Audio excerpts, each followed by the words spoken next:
We just had to have that ape give us the finger because we're going to be talking about apes for the next time. Hi, my name is Garen Daly, and this is Boston Sci-Fi Presents.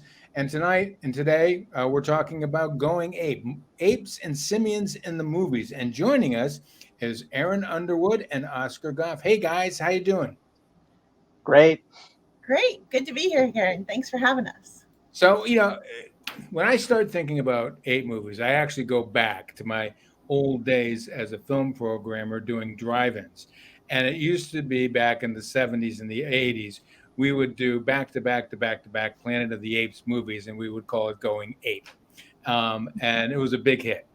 So, I mean, and I started thinking about it is the ape in movies simply entertainment, or is it something that has to do with colonialism and racism and anthropomorphism, or just just trying to imbue the apes with elements that we can't really talk about in society? What do you think about that, Oscar? Well, it's actually very funny that we're talking about this because just a few weeks ago, I stumbled across a book completely at random called Beasts and Beauties: Cinema's Golden Age of Gorilla Men, Killer Apes, and Missing Links. And it's pretty much just a history of pretty much any movie made in the first half of the 20th century featuring an ape as a monster or whatever. And it does a lot to sort of contextualize them in that era, because it is, I think, very much linked to the colonialist, era of the 1800s and early 20th century.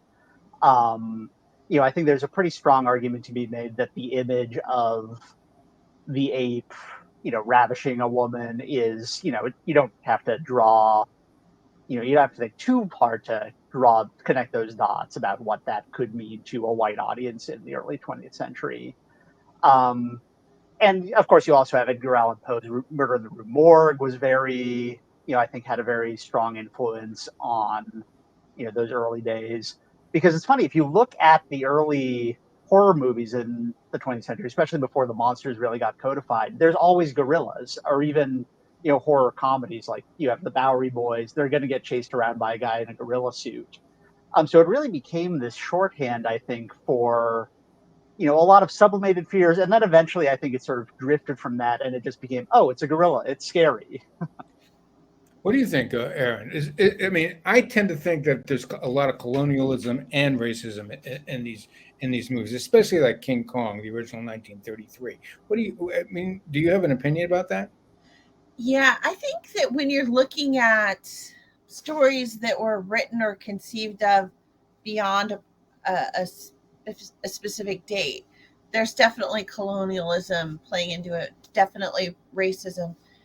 And, that kind of stuff does get kind of seeded into our social structure. So, of course, that kind of transfers into more recent films as well. But I do think that in more recent films, that that apes are kind of a stand-in for humanity to some extent, and it's a trick where we can use the ape to make fun of certain things about ourselves, or use the ape to relate to animals in a way that maybe we wouldn't be able to do otherwise. They're the easiest, I think, the easiest animal to anthropomorphize. I cannot say the word anthropomorph. That We, word. we got it. We got it. We understand. Well, all right. So let's show a clip. Let's go to what when Marion Cooper went up to Fay Ray and said, your leading man is going to be the tallest, darkest guy you ever met." And here is a clip from King Kong, 1933.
So before we dive a little bit into King Kong, we just got a shot of the wall there, and I love throwing out this. This is one of my favorite pieces of trivia. Do you know where the wall made its final uh, scene? It I don't. was it was the wall and behind Clark Gable in the burning of Atlanta. They burned King Kong's wall for Gone with the Wind. Huh.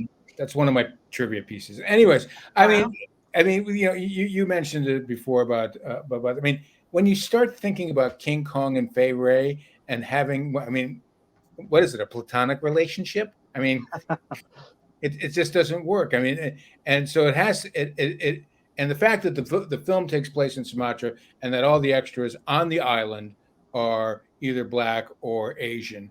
I mean, I think that there's a heavy degree of racism Right. in King Kong. For Yeah. sure. Yeah. Yeah, I mean, again, I think it is a case where you have this ape pretty much standing in for a lot of, white audiences' anxieties about, quote unquote, darkest Africa or whatever. You have this pristine white woman who's falling into peril to this, basically ultimate savage.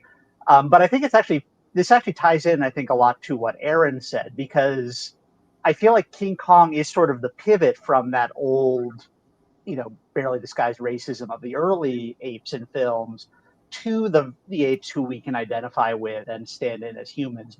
And I think a lot of that comes down to Willis O'Brien's animation of the Kong puppet, because he puts so much character into, especially that face and his movements and everything, that you really come to love him.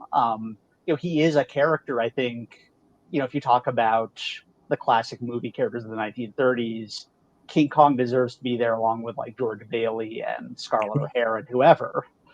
Um, and I think that's where probably a lot of audiences stopped, feeling this fear of apes, even though you have this ape destroying New York City, and really also sort of coming to identify with them and care about them. Um, so at the same time, you have this ape as an ultimate monster, but it also probably got a lot of people to think of them as, beings with feelings as well. Aaron, I agree a lot with what Oscar's saying, but there's also another thing running underneath all of King Kong, and that is it's taking place in the Great Depression. And when we start off, everyone is like down and out, and Fay Ray is down and out. She needs it. The promoter, not Bruce, Robert Armstrong is on his last legs. And that seemed to be emblematic of what was going on in the country at the time. So it kind of shifted some of the focuses away from the racism to the economics of the time. Yeah. I think that's absolutely true. One thing that I kind of want to pull together a few thoughts that just came up from both of you is I think King Kong was a pivot moment, and whether it was intended to be a pivot moment, as I'm about to state, or not, I think it was a pivot moment where they really humanized that ape. So if the ape was intended, or if there were, and there were, racist elements were that helped to conceive that ape as the villain, the bad guy of the movie, or whatever you want to call him, um, in in that particular movie, because they humanized the ape so well, and he exhibited intelligence and he exhibited emotion and understanding and caring, and he was scared. Like, there were moments in that film where he was scared, that you really did get an emotional connection with the ape that I think maybe was hoped for by some, but maybe unanticipated by others. And that's one of the reasons it was such a pivot moment, where people started maybe seeing the ape as different, maybe seeing it not as much as a racist caricature. I am just I'll admit I'm not an expert in this area, so Well, I'm, no, you know, you don't have to be an expert. I mean, there's another piece to this that I think also ties it all together, and that there's a quote near the end when he's on the stage and the announcer is there, and the announcer says, "He was a god in his own lands, and we have brought him here today for your own amusement." So there's an element of colonialistic yeah, arrogance there that kind of makes everyone feel good until he breaks loose. We're right. conquering the world because we're the United States. And then, of course, King Kong goes to the top of the tower and is brought down by technology. So I think there's layers inside of King Kong that we have. It's a great piece of entertainment. It It is. does everything that you want a film to do. It's exciting. It's different. You got attractive leads, well edited. Schoenstack and Cooper did a great job of putting it together. And you mentioned Willis O'Brien and his animation. Later on, I think it's 49. He's working on Mighty Joe Young with a very young Ray Harryhausen. So there's a whole bunch of stuff going on in there. Our next transition is something I've always wanted to talk about, and that is The Wizard of Oz. We all love the story and we all love the myth, but I am a U.S. history nut. And so I've always loved the fact that this is a political allegory. And let's take a look at the flying monkey scene. Your army to the haunted forest and bring me that girl and her dog. Do what you like with the others, but I want her alive and unharmed. They'll give you no trouble, I promise you that. I've sent a little insect on ahead to take the fight out of them. Take special care of those ruby slippers. I want those most of all. Now fly! Fly!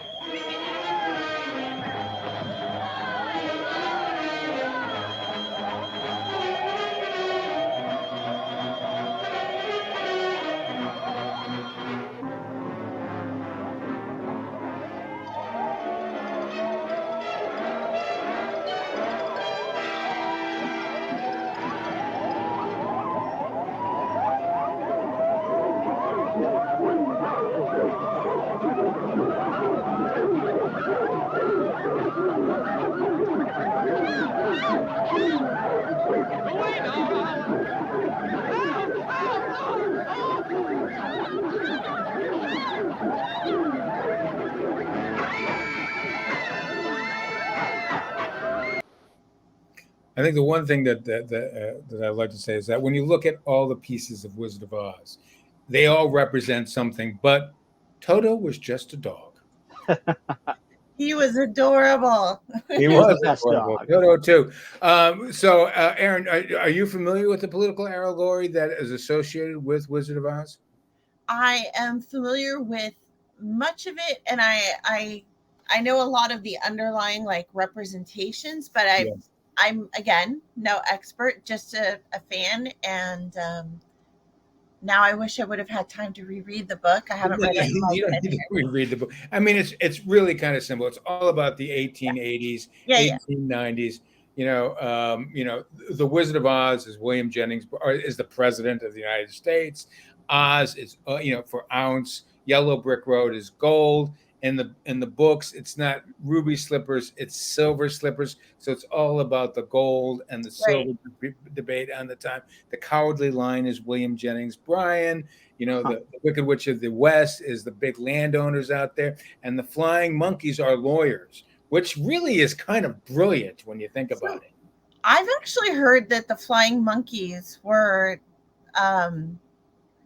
actually representations of Native Americans. Oh no, that's not what I heard. That how is that going to work? That kind of blows my theory to hell. I don't like that.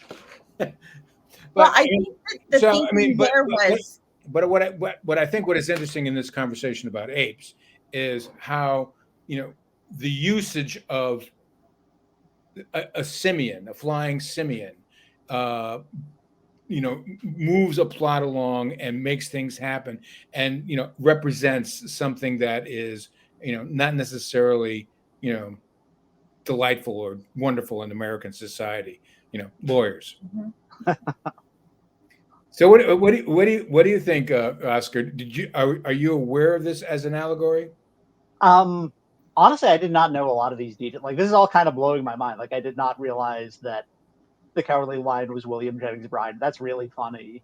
It is. Um, yeah, I mean, now I feel like I need to rewatch and reread it just to like let all that sink in. Well, and then Um, again, the Scarecrow are farmers because they don't have a brain, they don't know what they're mm, doing, and the Tin Man is someone who works in a factory because he has no heart because he's not tied to the land.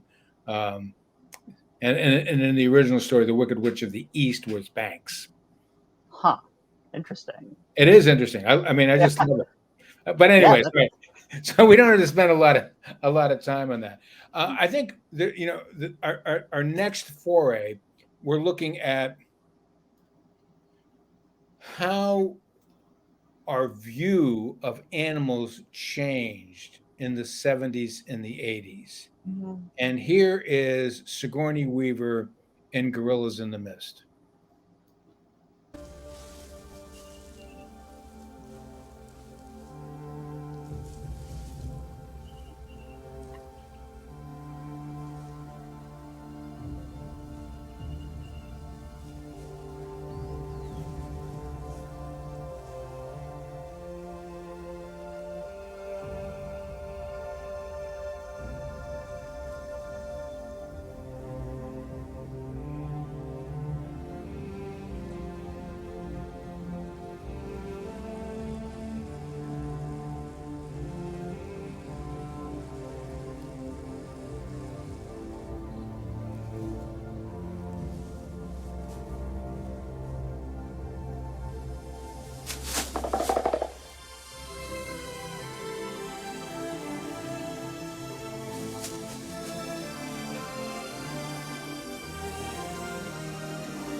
So I always wonder when I see something like that, which is a very sweet scene and a very nice scene, and it kind of anthropomorphizes. I think I just said it right there, Aaron. The the animals, and I wonder if the film came out in 1988, 3 years after Diane Fossey died, and I wonder whether the anthropomorphization is somehow cultural for us rather than that it was as of that moment. If you had done that 30 years earlier, it probably wouldn't work.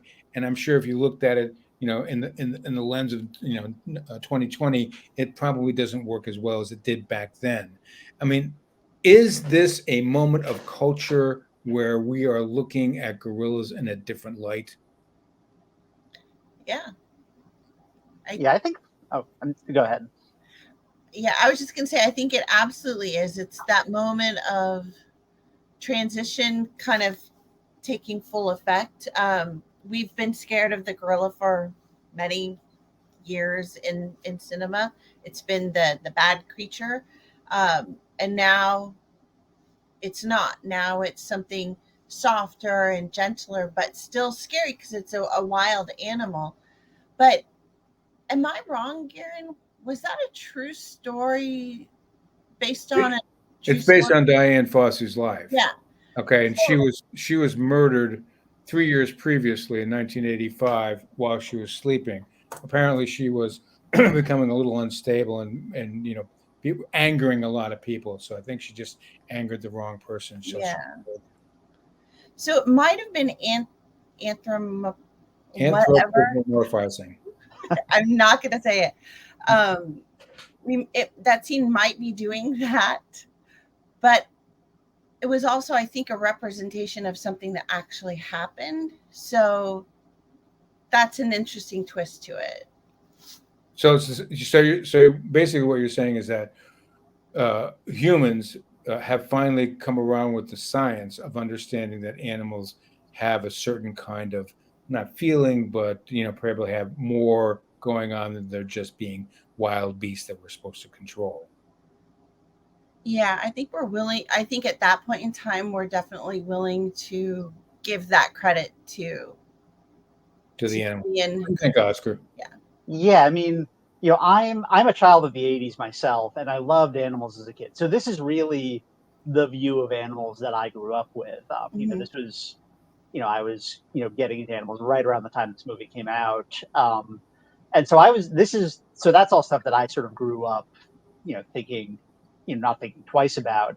And I remember as a kid, I went to the circus and my parents got me a poster of like a gorilla, carrying a woman or whatever. And I didn't like it as a kid because like, that's not what gorillas do. That's unfair gorilla representation. But I also do wonder, again, sort of going back to King Kong, would we have gotten to this point if we hadn't had that? If we hadn't had a couple of generations at this point growing up with this gorilla, basically as their friend in a way, that they see on screen. And this is a point where it really come full circle where the movie fully is on the side that these gorillas are caring beings and that we should protect them. And, of course, it's obviously a little late by that point because they're already endangered. But, I think that is a very good, signifier of progress at that point. Well, building off of that, I'm wondering if our next film, which was 20 years earlier, 1968, really kind of like spun everyone's heads around about what gorillas and apes and chimps and mankind were all about. And so here is the original Planet of the Apes.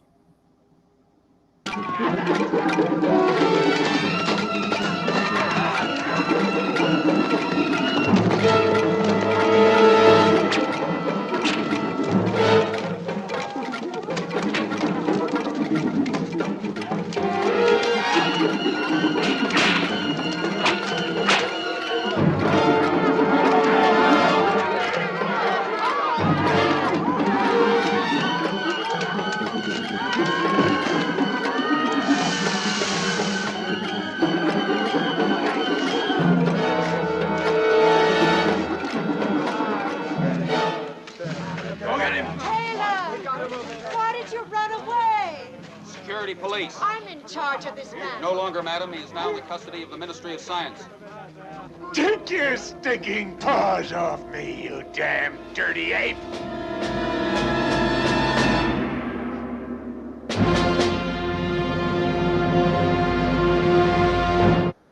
Love that scene. Just absolutely love that scene. And I remember when that came out. Man, I was a young man. I'm really aging myself now. 1968. And I can tell you the feeling that we had when that film came out. And maybe there was the same feeling when you guys actually ended up seeing it. Was we didn't have a lot going to be able to talk about culturally what was going on. There was a lot going on in the country. There was a lot of uprisings. There was a lot of racial riots going on. There were women's rights going on. The war in Vietnam was going on. So there was a lot of angst. And this film seemed to have tapped into that for us so that there was a representation of all of those things by reversing the roles of man and ape. And, when you guys saw it, did you have a similar reaction to it? Oscar? I mean, by the time I saw it, I knew what I was going in for because I'd seen a lot of parodies of it on, The Simpsons or whatever. Like it was pretty baked in by the time I saw it. I do think that the Planet of the Apes is one of those brilliant sci-fi concepts because it can be adapted to be about anything really. Just in the course of those films, it's about class struggles because you have the different, species of apes representing different portions of society. It talks about nuclear disarmament and animal rights and just like anything that we want to talk about, we can talk about through these apes. And of course, the screenplay was by Rod Serling, who is, of course, one of the masters. And Pierre Boulez. Pierre Boulez, who also did River Kwai. Oh, wow. Yeah. But I think that, I can only imagine what it must have been like to see it in the 60s in that context, because, like you say, it's kind of like using the puppet to say what you really mean. And it's like, oh, no, it's just a sci-fi movie about talking apes. But really, it's about so much more in terms of the civil unrest of the late 60s.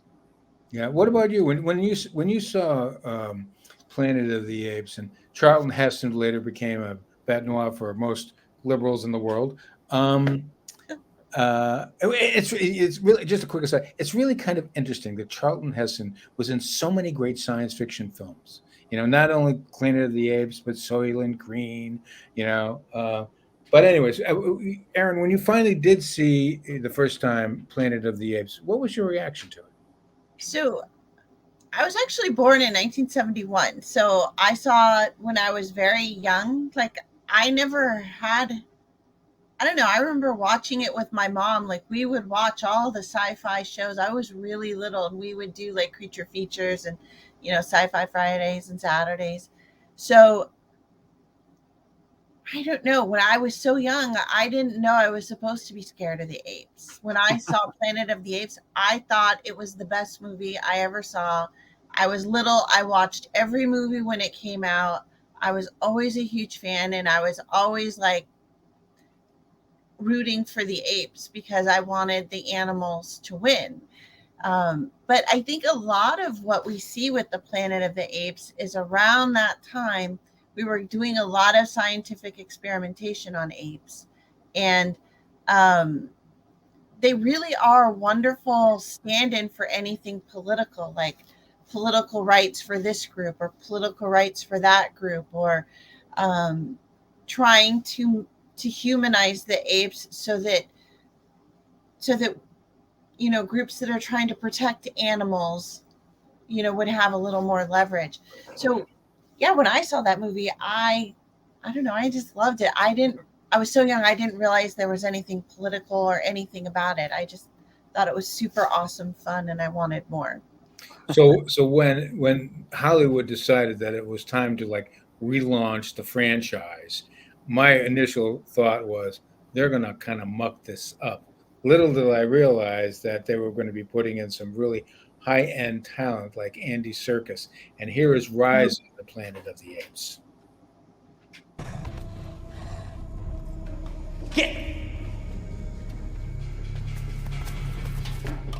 Go on. Get back in your cage. I'm warning you. Go on, get! That's it. See? That's what you get. Now get back! What's wrong with you? Stop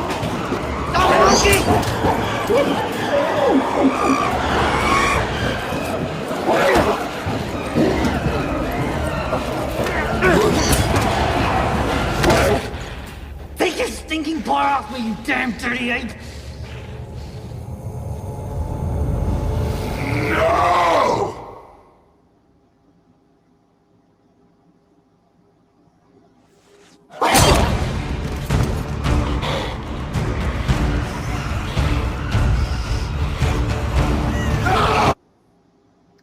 Andy Serkis is so good. I mean, just look at his body of work. But Yeah. that is a really wonderful, divergence from the original line. And I'm glad that our director and our producer put those two together, because that really is said. That I think we're in a new direction with the apes, with Rise of the Planet of the Apes. What do you think, Oscar? Oh yeah, I mean, I love that film, and I think it really sort of brings it full circle where it brings us to fully identify with the apes. Because my favorite thing about Rise of the Planet of the Apes is by about the halfway point, the human characters kind of go away. Like, we kind of stop seeing, the James Franco character, and it basically becomes a jailbreak movie, but with all apes. And of course, they're not really speaking at that point, so it's this kind of silent film with these apes signing to each other and figuring out how to break out of this. And of course, we know they're going to eventually start their own society. But I think it's just such a really clever way of sort of flipping the movie on its head. Like, it is a remake of Planet of the Apes in a way, but with the roles reversed. And as an aside, I also think it's really funny that Planet of the Apes and Rise of the Planet of the Apes essentially serve as spoilers for each other. Like, if you don't know that Planet of the Apes ends and they're on Earth, Rise of the Planet of the Apes will tell you. And of course, you know from Planet of the Apes that Rise of the Planet of the Apes, they're going to take over the world. So I think that's kind of funny too. Well, I think what they did smartly was to continue the literature, the folklore that was revolved around it, and made it consistent so that audiences could find it. Erin, when you first saw that film, I mean, what did you think? I was nervous. I was like, I just didn't think they could pull off a really great story that continued or was a great origin story for that older classic version. But they did a great job. And I remember like walking away from the films, one after they were, 3 films now in total. And I just get really sad for not including the Mark Wahlberg one. Right. No one concludes the Mark Wahlberg one. All right, We're not including that one either. Okay. But the Planet of the Apes stories, I really do get sad for humanity because it's a really great illustration for what a wonderful world we have, what wonderful creatures are in it, and how we are so ready to destroy ourselves out of selfishness than to share the world with one of our own creatures that has evolved. And so you just see us falling apart as a people in those films. And when I'm watching them, I couldn't help but think about the earlier films, the original films, in which, maybe the world was better to be filled with apes. But then again, the apes just evolved as humans had and become very humanized in their way. And so it's a little depressing from both angles now that I'm talking about it. Thanks, Garen. That's my job. The evolution of the ape on film. Is there a way that we could succinctly put it, like in a 1 or 2 sentences that would kind of be a nice coda for this particular podcast? I mean, we went from being fearful to a complete reversal of roles. Is that where we are with apes? I mean, is that what the future will be if we're going to see other ape movies? I mean, I don't know what the future will be, but I think it is kind of funny how, like the apes in Planet of the Apes, apes in movies have sort of evolved into becoming people. From the early days when they're just these monsters that are going to come and attack you, and they've slowly evolved into something that is more human in a way, that's more relatable to us, and we can still be scared of them from their strength and everything, but I think that we've sort of come to think of them almost as a shadow of ourselves. Are they brothers and sisters, Erin? Are they our brothers and sisters? Are they that close on the evolutionary chain in science that we see them in movies as our brothers and sisters? I definitely see I think we see them very close to that level. But I also think that that's a huge problem. We see them as our brothers and sisters. We see them as our familiars to a degree. And we get so comfortable with them in that cinematic version of what we now think of the ape or the monkey to be, that we bring these wild creatures, some of us bring these wild creatures into our home, thinking that they're very much like the cinematic ape, the loving creature, the human companion. And we're, a lot of people just are misunderstanding.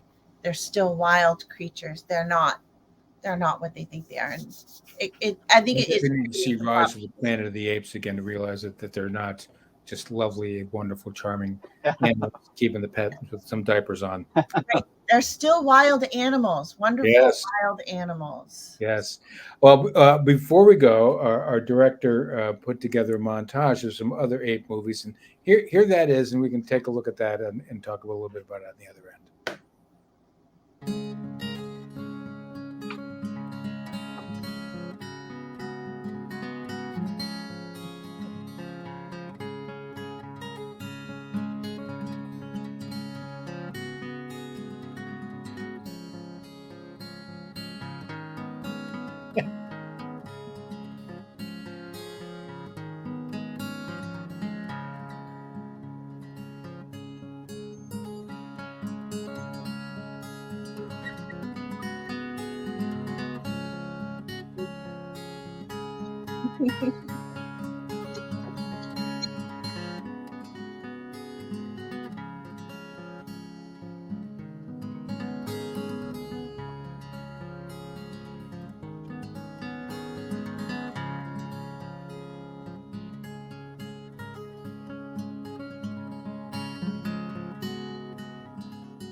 I love the two parts. Really love two parts. One is I love Mighty Joe Young because I love that film when I first saw that, and it is really Ray Harryhausen's first film. So it's really nice to see that. And of course, the Robin Williams and Coco thing, I thought was utterly charming. And I think that kind of feeds into what we've been talking about all along. That there is a breadth of how we look at apes, and sometimes we can actually communicate with them in a nice way, in a fun way. You know, as long as we respect them. So maybe that's it. Maybe it's all about respecting apes. Yeah. I think so. Yeah.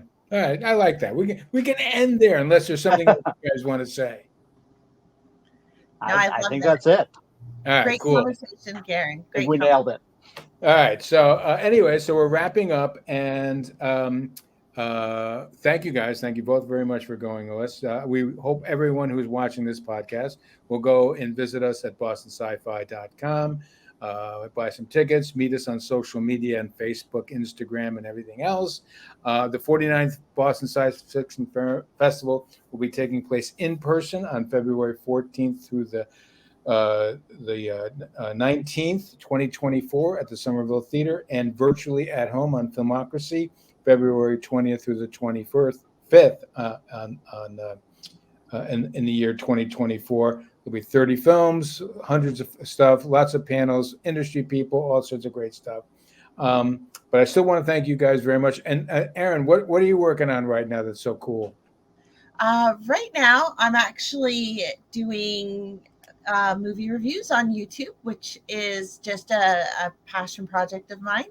And when I'm not doing that, I'm planning technology conferences at MIT. But if you want to check out my movie reviews, find me at Erin Underwood. Cool. Oscar, I know that you're at Boston Hassle. What are you guys working on in the near future? I mean, we've got new stuff pretty close to every day. I have new stuff pretty much every week. I just posted my piece about the Barbenheimer phenomenon, which I think is the event of the year. It is the event of the year. Oh, yeah, for sure. Coming up, I think early next week, I'm going to have an interview up with Michael and Danny Philippou, the directors of the new film Talk to Me, which is a wild film, which I definitely recommend. So keep an eye out for that. Now, let me just ask you a quick thing here, and hopefully this is not a curveball for either one of you. With the writer's strike and the SAG strike, are film festivals going to be impacted in a negative way? I mean, we're already seeing some stuff being pushed, some releases being pushed. I just watched a film last night, actually, called Problemista, which was supposed to be coming out in a couple of weeks, but they just delayed it because the writer and director, Julio Torres, is also an actor and a member of SAG, so he's not allowed to promote it at all. So I think that it is definitely going to impact some things. Hopefully, the studios can come around and start, paying their writers and actors fairly and just doing the sensible thing, because they are the ones holding everything up right now, I think. What do you think, Erin? Same thing? I think that it will hold up a few things. I think it will change a few things. I think that some shows probably will never recover from this, but honestly, what the writers and actors are fighting for is so important, and they're fighting for more than just themselves. They're fighting for other people and other industries that are going to be hit by technology in ways they can't even imagine. It's just the writers and actors that are feeling it first, or maybe most profoundly right now. And I'm glad they're able to kind of stand up and have this moment. I do think it's going to affect people like like you, Garen, who are running these film festivals, and also influencers who are on social media, writing reviews, um, doing interviews with people. And, you have to be careful not to make money off the things you're doing without upsetting the writers and actors while still trying to support their work. It's all very confusing. And I think there's going to be a lot of sorting out to be done. Yeah, I think it's going to be interesting as well. I need to thank our production staff, Irene Leite, who's our producer, and Mark Sherwood, our director, who both did a great job with this. You can find us and you can find this podcast on Apple Podcasts, Spotify, Amazon Music, iHeartRadio, Google Podcasts, and just about wherever else is going to. My name is Garen Daly. Thank you. But before we leave, I want to kind of like tie in that last little bit with our next project, which is going to be atomic bombs, because I am of the theory that AI, which is what the strike really is about, or part of what it's about, is also the atomic bomb of our era. So in the 50s was atomic bombs, and now in 2023 it's AI. So I want to thank everyone for joining us. And here is a clip put together by our director, Mark Sherwood, on our next podcast coming out in 2 weeks. Around August 7th, which will be the anniversary of the bombing of Nagasaki, on atomic bombs. Thank you very much. My name is Garen Daly. And again, thank you, Oscar. Thank you, Erin. Thank you.